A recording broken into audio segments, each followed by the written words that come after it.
67 জন মৌলবী তাহিরি বিরুদ্ধে ফতোয়া দিয়ে এখন পলাই গেছে। কয়জন মৌলবী? 67 জন মৌলবী আমার কাফের ফতোয়া দিয়ে ওই কাফের হয়ে গেছে। আমি এটাও শুনছি হবিগঞ্জ নাকি থানা বরাবর আমাকে হবিগঞ্জ নিষিদ্ধ করার জন্য কাগজপত্র দিচ্ছি। এটা আমার কানের মধ্যে আইসি না ফারুক সাহেবের লেজ দিয়ে কান চলকায় না, এটা স্পষ্ট হবিগঞ্জবাসীকে বলে দিলাম। যারা আমার এই শান নিয়ে ফতোয়াবাজি করো, ফারুক সাহেবের লেজ দিয়ে কান খাইছে বানা। আমি তাহির চ্যালেঞ্জ করছিলাম, আমাদের মামুন হক সাহেব অনেক সুন্দর কথা বলছেন, এটা হলো দায়িত্বশীলদের কথা। এটা কিসের কথা? দায়িত্বশীলদের কথা। যেমনই হোক 1 কোটি টাকা আমি তাকে বহসের আগেই দেব যদি সে 1 পৃষ্ঠা ফতোয়া স্বামী আমার সামনে পড়তে পারে। এই পড়ারই তো যোগ্যতা নাই, ও 1 কোটি টাকার বাহাস কি দিবে? আমি হাদিস জমা দেন আর ডক্টর আর সৈয়দের সার্টিফিকেট যা আছে, ডক্টর সার্টিফিকেট সব নিয়ে কাফিরদের সরকার সালির কাছে হুজুর কাছে জমা দেন, আর হাদিও নিয়ে হুজুর কাছে জমা দেন। আমি শুধু ফতোয়া স্বামী পড়তাম না, আমি পড়াবো।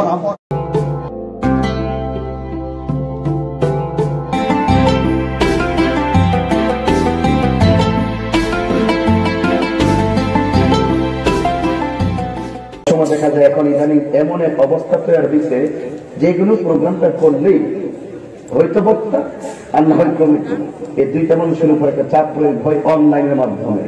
এই জন্য যে কোনো একটা প্রশ্ন করলো, এই প্রশ্নের উত্তরটা দিতে গেল আপনার মনে চলে আসবে। এটা আমার পক্ষ থেকে আপনাকে সম্মান। কি আমি দেখে এটা দেখছি বলুন, আপনাকে সজাগ করছি।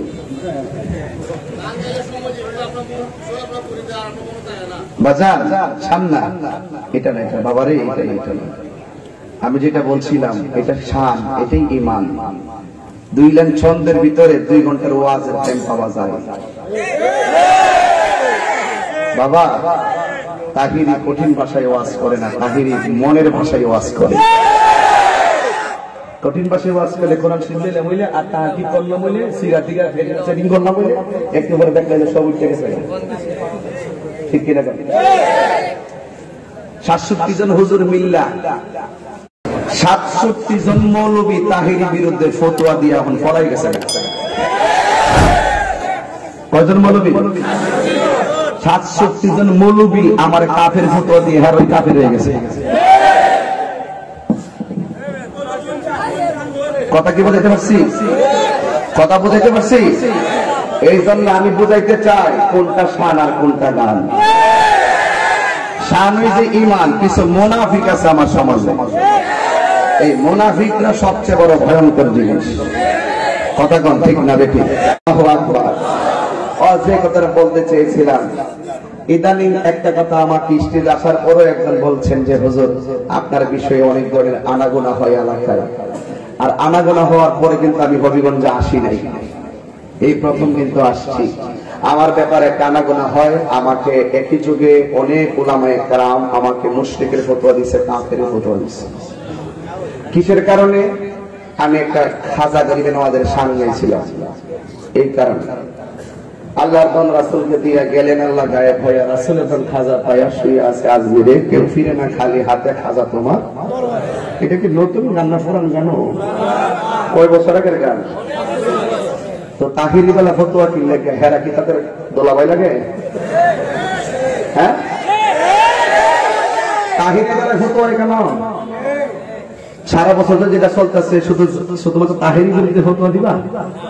আচ্ছা যাই হোক, অসুবিধা নাই, দিছে, অসুবিধা নাই। তারা বলতেছে আল্লাহ রাসূলকে দিয়া আল্লাহ বলে ফকির হয়ে গেছে, এটা অপব্যাখ্যা করছে পাবলিকেশন। আমি বলছি আল্লাহ গেছে গায়েব হইয়া। আচ্ছা আল্লাহর কি দেখা যায়? বেহেশত কি দেখা যায়? রুজুক দেখা যায়? যেটা দেখা যায় এই তো গায়েব বলে মনে করি আমরা, ছাত্র জীবন থেকে তো হরিয়েছি, ঠিক না? এরপরে যদি গায়েবের ব্যাপারে কোন ধরনের ব্যাখ্যা থাকে আমাকে তারা দিবে, আর নাইলে আমি তাদেরকে দিব। কথা কোন ঠিক কিনা? তা আমরা কোরআনে পড়ছি, কোরআনে লেখা আছে আয়ে বন্ধু আপনি বলে দেন, আমি বলি না যে আমার কাছে আল্লাহর ধনভাণ্ডার আছে। এটা কোরআনের আয়াত। সমস্ত ধনভাণ্ডারের মালিক কে? আল্লাহ। সুস্থ মস্তিষ্কে বলবেন, দালালি করেন না। সমস্ত ধনভাণ্ডারের মালিককে। আচ্ছা, কবি বলছে আল্লাহর ধন, স্বীকার করছে। রাসূলকে দিছে, কুদ্র দিছে, এটা আল্লাহ জানে। নবী কুদ্র পাইছে, এটা নবী জানে। তো আল্লাহর ধন রাসূল পাইছে, এটা এলেম হোক আর ধনভাণ্ডার হোক, পাইছে নিয়ম। এটা আমি বলি না, বুখারী শরীফের হাদিসের মধ্যে আছে, অতীত মাফাতিহা খাজাইনুল আরদ। রাসূল বলেন আল্লাহ আমাকে জমিনের ধনভাণ্ডার দান করেছে। তাহলে কবির কথা কি সঠিক যে আল্লাহর ধন রাসূলকে দিয়েছে? কোরআনের যেমন খাজাইন শব্দ ব্যবহার করছে, বুখারী শরীফের শব্দটাও খাজাইন শব্দ ব্যবহার করছে। কিন্তু আমি আশ্চর্য হইলাম, আমি অত্যন্ত মর্মাহত হইলাম, মানুষ জানি না কিভাবে সত্যকে গোপন করে। একজন বক্তাকে আমি ওই দিন বললাম যে হে মাওলানা সাহেব, আপনি বলছেন আল্লাহর ধন রাসূলকে দিছে, এই মর্মে একটি জয়ীফ হাদিস নাই। এটা চাপাবাজি করছে, তাহিরিকে ধরতে যায় আর নবীর শান গোপন করে ফেলাইছে। একটা জয়ীফ হাদিস নাকি নাই। পরে আমি এটা ভাবলাম যে না, তর্ক করে লাভ নাই, আমি একটু ধরাই দিই। পরে আমি একটা বক্তব্যের মধ্যে স্পষ্ট করে দিছি যে আল্লাহ রাব্বুল আলামিনের হাবিবকে আল্লাহ পাক ধনভাণ্ডারের চাবি সমূহ দিয়েছেন। তো কতটুকু দিয়েছেন সেটা আল্লাহ পাক ভালো জানেন, রাসূল কতটুকু পেয়েছেন আমাদের স্বল্প জ্ঞানে তা বোঝার কোনো ক্যাপাসিটি নাই। এই কথা বলার পরে ওই বক্তা আমার বক্তব্যটা হয়তো দেখছে, দেখতে কি বলতেছে জানেন? আমি আশ্চর্য হয়ে গেছি। দেখতে বলতেছে ওই দিন তো বলছে নবী আল্লাহ ধনভাণ্ডার দিচ্ছে, একটা জয়ী হাদিস নাই।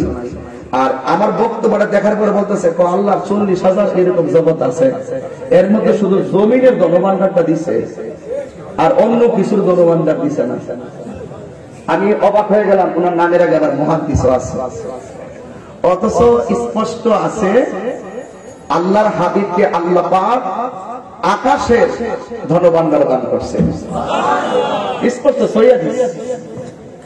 এটারে তিনি কেমনে উল্টাইবেন? মুহাদ্দিস সাহেব বলে চাপাবাজি করেন না, এখনো স্বীকার করে ফেলেন নবীর শান সুমহান, নবীজিকে আল্লাহ পাক ধনভাণ্ডারের চাবি সমূহ দিয়েছেন। নবীও বলেছেন ইন্নামা আনা কাসিম ওয়াল্লাহু ইউতি, আল্লাহ আমাকে দেয়, আমি নবী বন্টন করি। এই বন্টনের ভাগীদার গৌসে পাক হতে পারে, শাহজালাল হতে পারে, খাজা গরিব নওয়াজ হতে পারে, এটার অন্তর্ভুক্ত সকল আল্লাহ পাকের প্রিয় মাহবুব বান্দাগণ। কথাগণ ঠিক কিনা বলেন? তো এই কথাখান আমি বলার পরে সবাই আমার বিরুদ্ধে ফতোয়া দিয়েছে আর অপব্যাখ্যা করছে কি আল্লাহ রাসূলকে দিয়ে আমি নাকি বলছি আল্লাহ গেছে ফকির হইয়া গায়েব। আমি বলছি গায়েব হইয়া, গায়েব বর্তমানে কি ফকির হইয়া যাওয়া, খালি হয়ে যাওয়া? আল্লাহ যদি যা সৃষ্টি করছে সব যদি নবীরে দিয়া দেয়, আল্লাহ কি খালি হয়ে যাবো গা? তো এইগুলো ব্যাখ্যা করে নাই, এইগুলো তারা অপব্যাখ্যা করছে। অপব্যাখ্যা করার পরে আমি চ্যালেঞ্জ দিতাম, চ্যালেঞ্জ গ্রহণ করে নাই। দায়িত্বশীল যারা তারা শুধু দায়িত্বহীনতায় আমাকে ফতোয়া দিচ্ছে, কিন্তু দায়িত্বশীলদের কাজ ছিল যে তাহিরি এই শানটা তুমি গাইলা, কিন্তু এটা কেন গাইলা, এটার ভিতরে বিভিন্ন সমস্যা আছে। আমি হয়তো ওনাকে বলতাম যে হুজুর কোন জায়গায় সমস্যা আছে আমাকে ধরিয়ে দেন। আমি কোন 26 বছর আগে কবি কোন ধ্যান নিয়ে কবিতা লেখছে এটা তার ব্যাপার, আমি এটা কোন বিবেক নিয়ে দলিল নিয়ে গাইছি এটা আমার ব্যাপার। তো একজন মানুষের তার কারণ জিজ্ঞাসা না করে, ব্যাখ্যা তালাশ না কইরা তারে ফতোয়া দিয়া দেশের ভিতরে আগুন লাগাচ্ছে। আমি এটাও শুনছি হবিগঞ্জ নাকি থানা বরাবর আমাকে হবিগঞ্জ নিষিদ্ধ করার জন্য কাগজপত্র দিচ্ছি। এটা আমার কানের মধ্যে আইসি না কি ফারুক সাহেবের লেজ দিয়ে কান সুরকায় না, এটা স্পষ্ট হবিগঞ্জবাসীকে বলে দিলাম। যারা আমার এই শান নিয়ে ফতোয়াবাজি করো, ফারুক সাহেবের লেজ দিয়ে কান খালচা বানা। আমি তাহিরি চ্যালেঞ্জ করছিলাম, আমাদের মামুন হক সাহেব অনেক সুন্দর কথা বলছেন, এটা হলো দায়িত্বশীলদের কথা। এটা কিসের কথা? দায়িত্বশীলদের কথা। যেমনই হোক উনি ওনার বিষয়টা স্পষ্ট আমার যে কথাগুলো বুঝতে পেরেছেন। আমি গাইছি কোন কারণে গাইছি, কোন দলিলে গাইছি, আমার কাছে না জিজ্ঞেস করা। তারা একই যুগে 60-70 জন আলেম কাফের মুশরিক ফতোয়া দিয়ে আমাকে বয়কট করো, হবিগঞ্জ আসতে দেওয়া হবে না, সুনামগঞ্জে ঢুকতে দেওয়া হবে না। আমি যে লক্ষ লক্ষ লোক নিয়ে আগে সুনামগঞ্জে মাহফিল করে আসছি, বাধা দেওয়ার পরেও আটকায় রাখতে পারলাম না। এগুলা পাবলিক বুঝে, কোনটা হিংসা কোনটা প্রতিহিংসা পাবলিক বুঝে। আমি এটাও শুনছি হবিগঞ্জ নাকি থানা বরাবর আমাকে হবিগঞ্জ নিষিদ্ধ করার জন্য কাগজপত্র দিচ্ছি। এটা আমার কানের মধ্যে আইসি নাকি ফারুক সাহেবের লেজ দিয়ে কান সুরকায় না, এটা স্পষ্ট হবিগঞ্জবাসীকে বলে দিলাম। যারা আমার এই শান নিয়ে ফতোয়াবাজি করো, ফারুক সাহেবের লেজ দিয়ে কান খাইছে বানা। আমি তাহির চ্যালেঞ্জ করছিলাম, আমাদের মামুনুল হক সাহেব অনেক সুন্দর কথা বলছেন, এটা হলো দায়িত্বশীলদের কথা। এটা কিসের কথা? দায়িত্বশীলদের কথা। যেমনই হোক উনি ওনার বিষয়টা স্পষ্ট, আমার যে কথাগুলো উনি বুঝতে পেরেছেন। আমি গাইছি কোন কারণে গাইছি, কোন দলিলে গাইছি, আমার কাছে না জিজ্ঞেস করা। তারা একই যুগে 60-70 জন আলেম কাফের মুশরিক ফতোয়া দিয়ে আমাকে বয়কট করো, হবিগঞ্জ আসতে দেওয়া হবে না, সুনামগঞ্জে ঢুকতে দেওয়া হবে না। আমি যে লক্ষ লক্ষ লোক নিয়ে আগে সুনামগঞ্জে মাহফিল করে আসছি, বাধা দেওয়ার পরেও আটকায় রাখতে পারলাম না। এগুলা পাবলিক বুঝে, কোনটা হিংসা কোনটা প্রতিহিংসা পাবলিক বুঝে। 26 বছর ধরে যে গান গাইতেছে, কাহার বিরুদ্ধে ফতোয়া নাই, তাহির বিরুদ্ধে ফতোয়া দিয়া মনে করছে আমার মালয়েশিয়া ভাড়াই দিব। আমি কি তারে বাইগা যাও না বেটা রে, আমি ফালায় যাও না বেটা।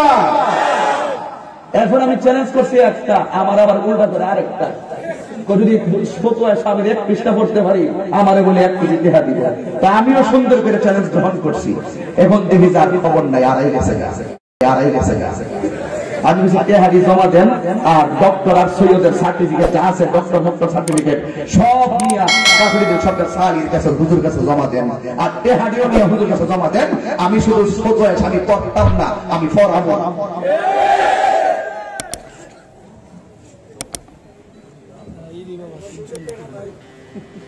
চ্যালেঞ্জ করে আবার আমারে বলে, আমারে কি বাড়ি ঘর বিক্রি করলে বলে আমার প্রশ্ন হইতো না। আচ্ছা এটা কি দায়িত্বশীল ব্যক্তির কথা হতে পারে? মানে একটা ফকির হইলেও তো তারা তুচ্ছ করতে পারে না, তার কিচ্ছু নাই, তারপরে বলতে পারে না যে তোর কিছু নাই, তুই ফকির। কাহার বাপ নাই, তারে বলা যাবে না তুই বাপ ছাড়া। কাহার মা নাই, তাকে বলা যাবে না তুই মা ছাড়া। মানে দায়িত্বশীলদের কথাই মনে হতে পারে না। উনি কিছু হলে সফিনা ফিসা হুজুর কাফের, মামুনুল হক কাফের, আহমদ শফি কাফের, তাহিরি কাফের, উনি কাফের, মিজানুর রহমান আজহারি কাফের। কাফের ফতোয়া দিতে এমন কাফের ফতোয়া দিছে একমাত্র সব কাফের উনি ইমাম না। এই জন্য আমি বলছি তাদের ফতোয়া আমার কাছে কলা পাতা। আপনারা আমার শান বুঝছেন তো? এত সুজানা পৃথিবীটা তাহিরি দলিল ছাড়া কথা বলে না। আবারও বলছি, তাহিরি দলিল ছাড়া কথা বলে না, মুখে লাগাম দিয়ে কথা বলতে হবে। তুমি আমাকে দৌড়াইলে মনে রেখো তুমিও পিছে দৌড়তে হবে। কথা বলো ঠিক কিনা? এই জন্য ওই দৌড়টা দেওয়ার দৌড়টা কাউরে দেওয়ার আগে চিন্তা করে দৌড়তে, তুমি তার সাথে দুইটা পারবা কিনা। একটা জায়গা মতো ঢুকা দিছ, আর জায়গা পাইছিল না, সবাই টুকা দিতে সাইডাল ইসলাম। তাহিরি টুকা দিয়া সারা এত সহজ না। তাহিরির কিছু বলে বাউল, তুমি একটা ফাউল। দায়িত্বশীল ব্যক্তি দায়িত্বহীন আচরণ করে, সত্যাচরণ সেখানে ব্যাখ্যামূলক, সেখান থেকে নিরন্তর ডেলিভারি মূর্খেরা নাম।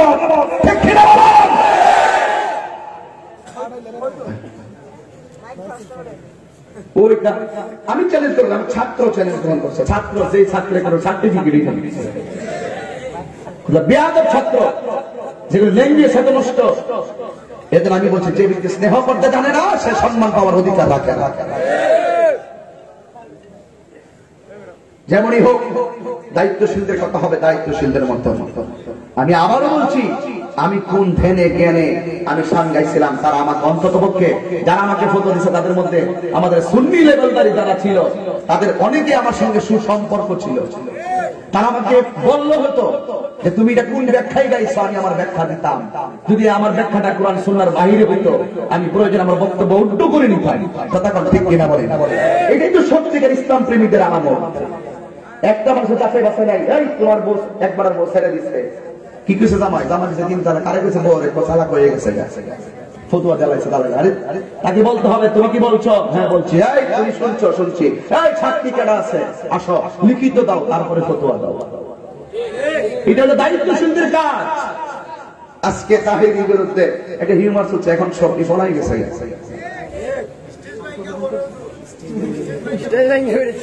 আমি তো দিন মনে করছি মাইক বলারে বুঝি ফতুয়া দিয়ে দিল, এবার ওদিন দেখলাম স্টেজ যে বাঙ্গি বসে বলছে ফ্যান্ডেল যে বানছে আর বুঝি ফতুয়া দিয়ে দিল, যে তুই কাফের হয়ে গেছিস।